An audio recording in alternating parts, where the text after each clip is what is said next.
Assalamu alaikum. Ina son magana da kai.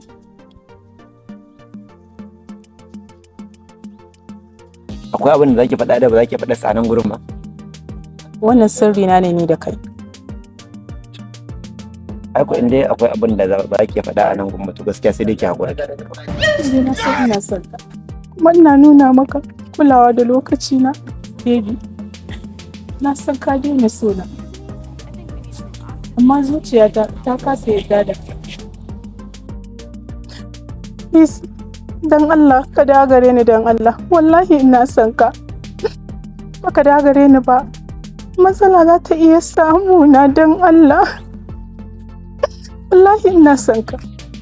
Ka taimake ni dan Allah.